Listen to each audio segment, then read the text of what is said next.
How does a bill become a law in Minnesota? Creating a law in Minnesota starts the same way as it would anywhere else in the world, with an idea. There are good ideas for laws and bad ideas for laws, but the only people that can run those ideas through the gauntlet of Minnesota's legislature are elected legislators. A legislator will draft a bill, hoping it will become a law. The legislator gets help from the Office of the Reviser of Statutes and other legal and legislative offices to make sure the bill is in the correct legal form.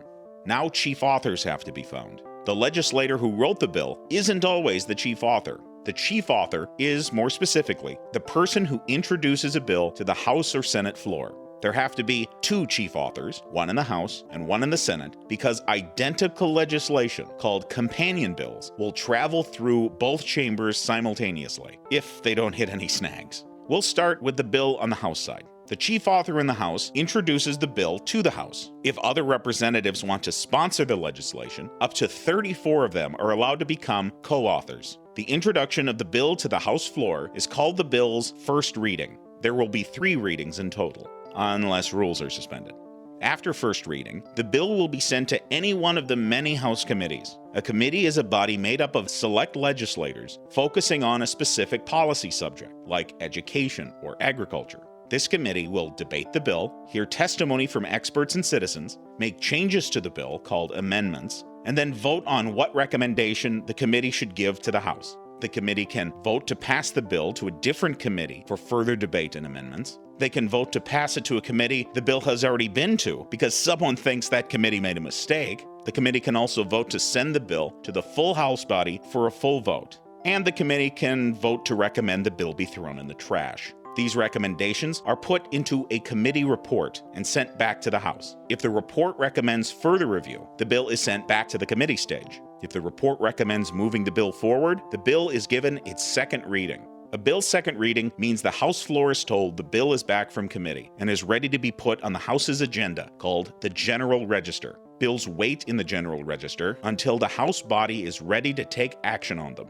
Before action can be taken, the bills are moved from the General Register to one of the 2 House calendars, the calendar of the day or the fiscal calendar. Bills placed on the calendar of the day are regular legislation. Bills placed on the fiscal calendar are tax and finance bills that get a higher priority. Bills on either calendar get to be debated by the full House body of 134 legislators. The body will also make amendments to the bill, changing it further. Once all changes have been finalized, the bill is given its third and final reading. The third reading announces that the bill is ready for a yea or nay vote by the full House body. If the House votes nay, the bill dies. If the House votes yea, the bill gets to move forward. But first, we need to see how this bill's companion did in the Minnesota Senate. The process in the Senate is a little different than in the House. For starters, a bill in the House will have a chief author and as many as 34 co-authors. In the Senate, the number of co-authors is limited to 4. Just like in the House, the chief author introduces the bill to the Senate, first reading, and the bill gets sent to one of the Senate's many committees. These committees will also debate the bill, hear testimony, make amendments. They will also write a committee report recommending what should be done with the bill. But the Senate treats the committee report a little differently. Unlike the House, where the report's recommendation is followed without the approval of the full House body, the full Senate body will decide whether they should take the committee's recommendation. This means, theoretically, a committee could recommend a bill be tossed in the garbage, but the Senate could vote not to take their recommendation, keeping the bill alive. It's very rarely happened, but it's possible. When a bill gets through the more complicated Senate committee process, the bill is given its second reading and put on the Senate's General Orders agenda. General Orders is like the General Register in the House, except bills in the Senate don't automatically move from the waiting list to the calendar. They have to be debated by the Committee of the Whole first. The Committee of the Whole is a Senate committee made up of all 67 senators. It's a little confusing. The Committee of the Whole will debate the bill and make amendments to it, just like any other committee. The Committee of the Whole also votes to recommend the bill to the full Senate body. Let me repeat that. The Committee of the Whole, all 67 senators, have a yea or nay vote on whether the full Senate body, all 67 senators, should have a yea or nay vote on the bill. Yep, still confusing. Once a bill has passed the Senate's Committee of the Whole, the bill is placed on the Senate's calendar. The bill is then given its third reading in the Senate, meaning it's ready for an up or down vote, and no more amendments can be made to the bill, unless rules are suspended. Like the House, a nay vote kills the bill, and a yea vote moves it forward.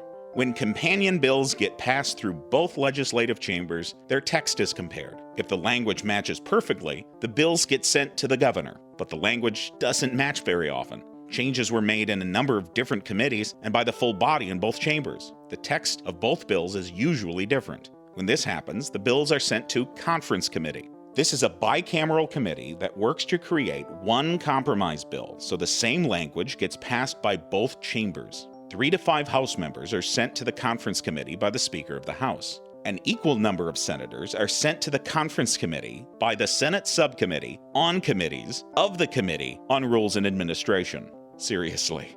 When conference committee is done compromising the bill's language, identical copies are sent back to the full House and Senate bodies. Both chambers take yea or nay votes. If the bill passes both chambers, the bill gets sent to the governor.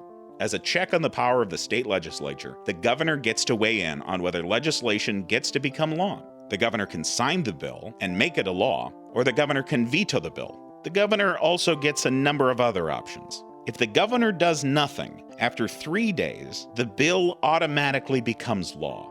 Confusing, yes, but it's about to get more confusing.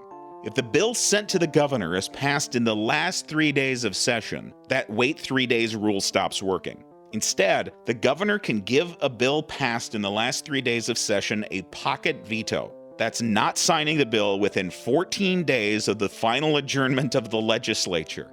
My brain hurts. The governor also gets special powers for appropriations bills. The governor can pass bills that spend money, but cross out bits of the bill he or she objects to. This is the line item veto. If the governor vetoes a bill, the governor has to write a report explaining why he or she vetoed it. The legislature is then given a chance to overturn that veto. Overturning a veto requires a 2/3 vote in both chambers, 90 votes in the House and 45 votes in the Senate. If the legislature successfully overturns a governor's veto, the bill becomes law. All new tax and appropriations laws go into effect on the 1st of July, the year the law was created. All other new laws go into effect on the 1st of August, the year the law was created. And that is how a bill becomes a law in Minnesota. To learn more about how government works in the North Star State, watch our series on the structure of Minnesota's government.